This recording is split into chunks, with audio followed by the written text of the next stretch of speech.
Hey everyone, and welcome to Kaswell's Kappa, the channel where you learn how to work on your Kappa step by step. In today's video, we're going to learn how to replace your waterfall panel or the rear window panel trim. Here in the Kappa community though, we call it the waterfall trim, just so that you all know what I'm talking about. I'll provide you with everything you need, including pages from the service manual, tools, and torque specs if there's any, which there's not. But other than that, let's go see how to replace it.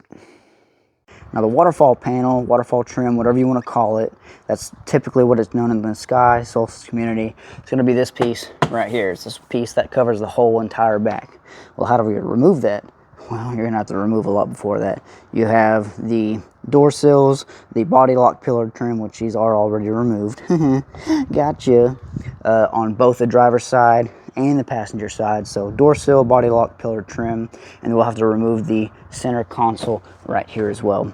And then once those are out of the way, we can get to our waterfall trim. So when it comes to removing the floor console or your center console, there are 4 things we need to look out for.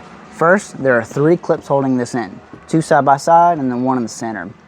2, there are little tabs up towards the front where your gear shift is. These kind of grab onto the trim and they keep it in place. Third, a big misconception people make is they like to take their hand, grab it in the back, and then they pull right up. That's not what you want to do when you remove this. You're going to take both your hands on the side, and then you're going to lift up. Fourth, make sure your emergency handle is up.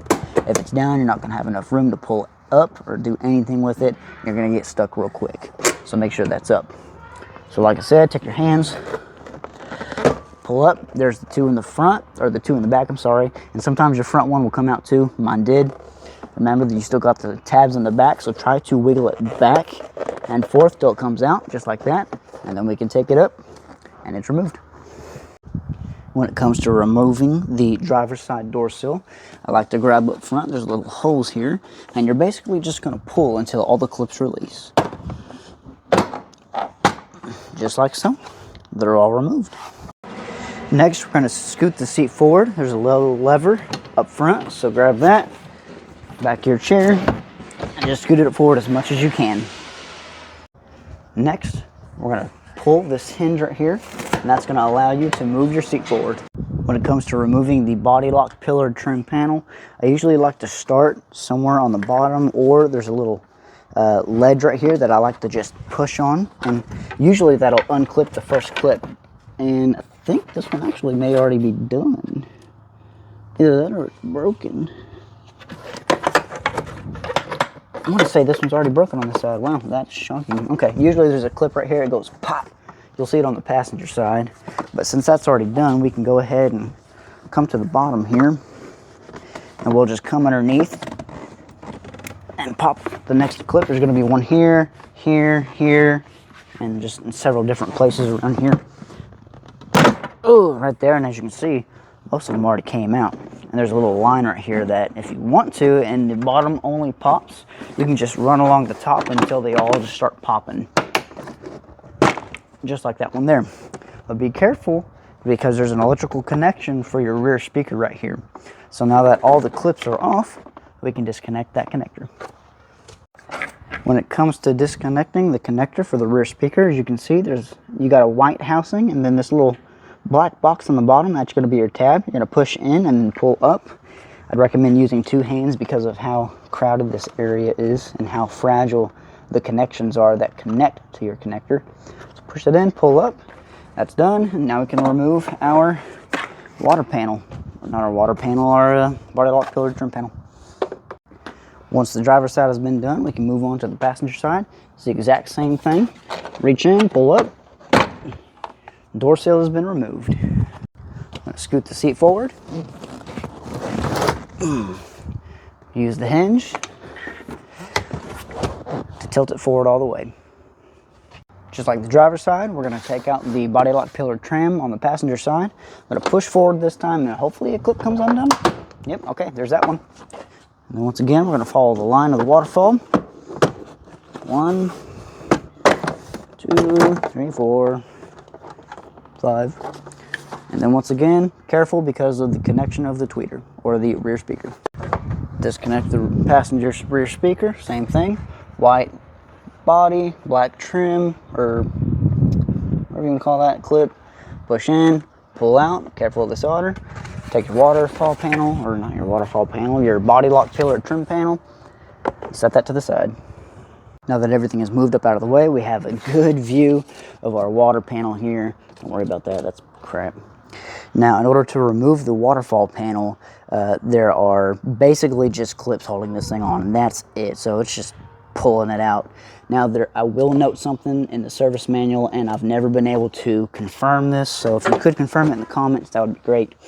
There should be either 2 clips or 2 screws or 2 bolts or something here and there, and that's helping to hold on the waterfall panel, but neither my Sky nor my Solstice has those. So if you have them, if it's a bolt, it's going to be a 7mm. If it's Christmas tree, pull it out.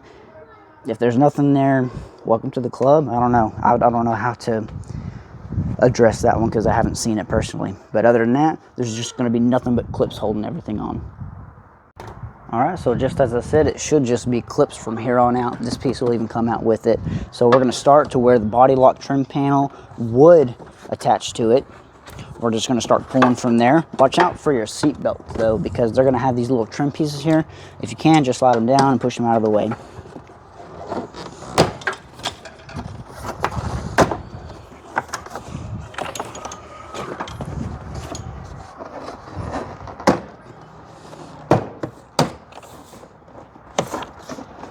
Go to the other side and get that seat belt trim.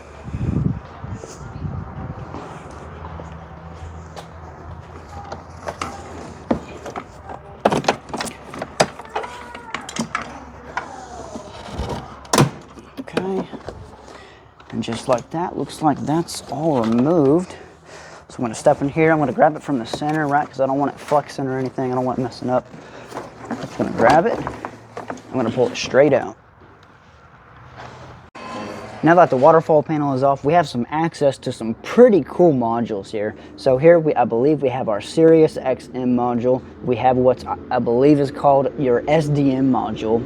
We have your subwoofer right here. You have your monsoon speaker. You got your RCDL lock module. Also doubles as your TPMS module, depending on if you have TPMS or ABS. We have our seat belt modules right here. You can see the belt going in and out. It's held in by, I believe, a T30 screw.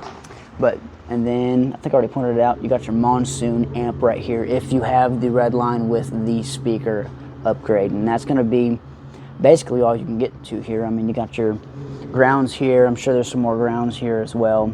But there is everything there. And just a quick tip, if you do mess with your seat belts from here, make sure your battery is disconnected. Those yellow connectors right there are what connects to your seat belt modules, and they could go off, and it's a loud bang, so don't mess with that. So, but other than that, that's all of that. Let's get to install our waterfall panel. Now when it comes to getting this waterfall panel installed, it's going to be a pain in your rear, I'm telling y'all right now, because some of these clips, for some reason, GM didn't want stable clips. They wanted clips that you could take out or replace. Like this one right here, for example. You can take them out. And for some reason, GM thought that would be a great idea. But however, for us, it's going to be a pain in the butt because that allows the clip to move.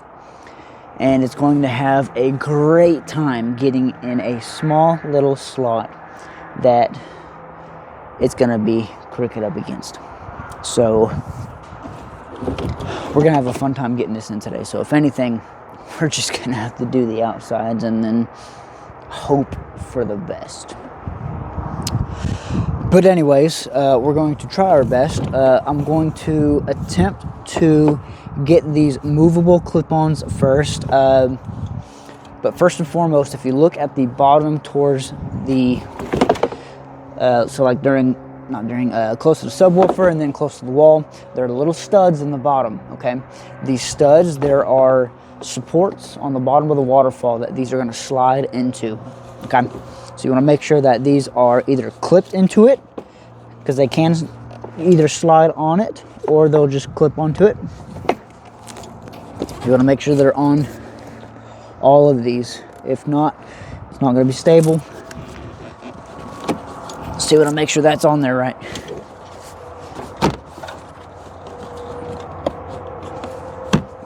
Okay, so there's one, and they can click into place. So there's one.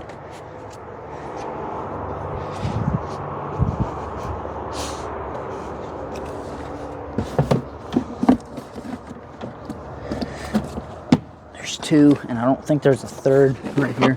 You can reach under and fill if you need to. Okay, there is a third. Okay. Let's set that one first, wherever it's at. Oh, it's way back there. Good grief. What the crap? Or is there not one in the first place? No, there's not one here at all.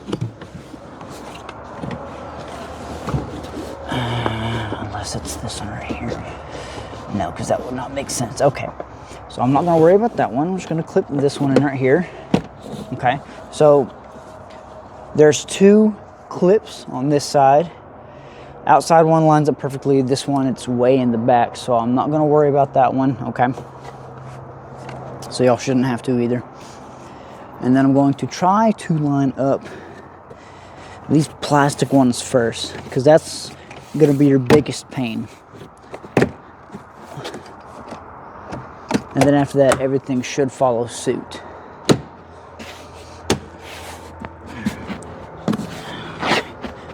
Pretty sure there's one right here, but I don't think that one clipped in. Whatever. Go to the other side. Do the same thing. Make sure they're lining up right.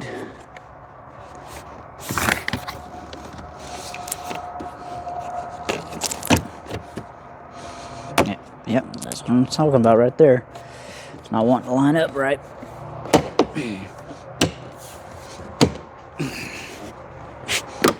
There it is. Yep.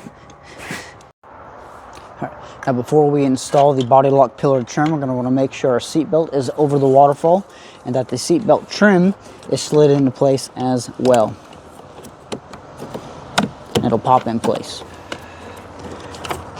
And then, of course, during this whole process, one of those plastic clips I told you about that messes up went out of place and now it's broken. Yay me.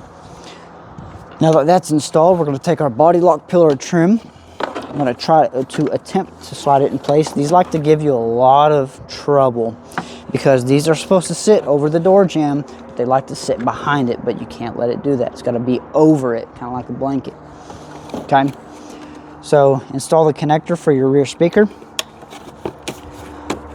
And this also has to be underneath this weather strip as well. That's very, very important. So I'm going to line up this clip.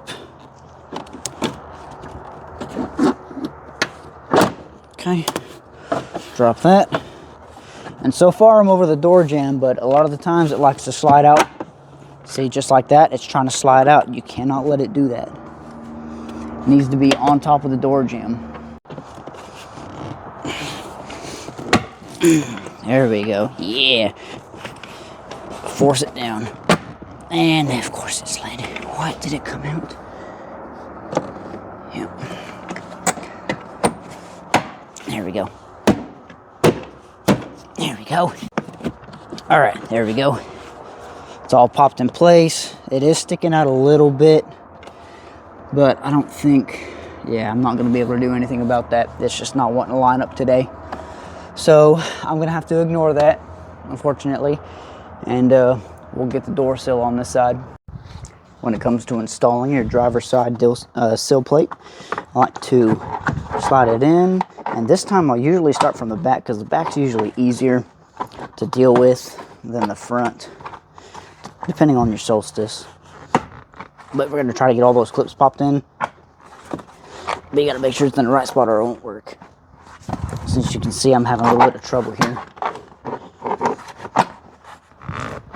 Okay, 1, 2, 3, 4. All right, just like that.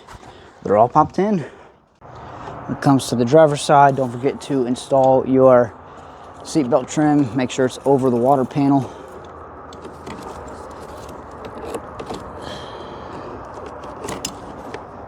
I don't know why this one's giving me such trouble. Come on.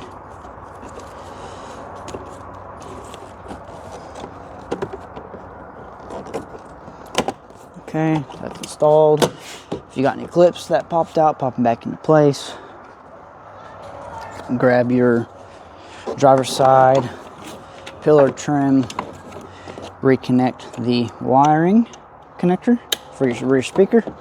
Remember, your panel needs to go underneath the weather strip. Make sure your seat belt's on top of your panel.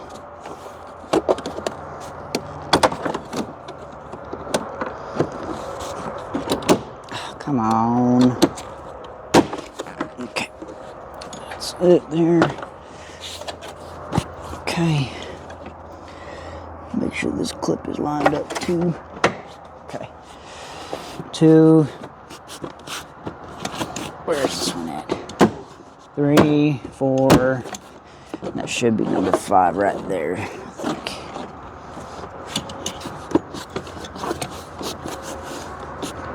Okay, should be good. I'm pretty sure I'm missing a clip, but that should suffice for now. Yeah, that's good. All right, so there's 5. Okay, now we can move the seat back. And we can install our door sills. To install the passenger side, same thing as the driver's side. Line it all up. It's going to be 4 clips. 1, 2, 3, 4. All right, just like that, your door sill is installed. To install the floor console or the center console, it's very easy. Slide it on. Going to angle it down. Make sure that the front tabs are underneath the trim.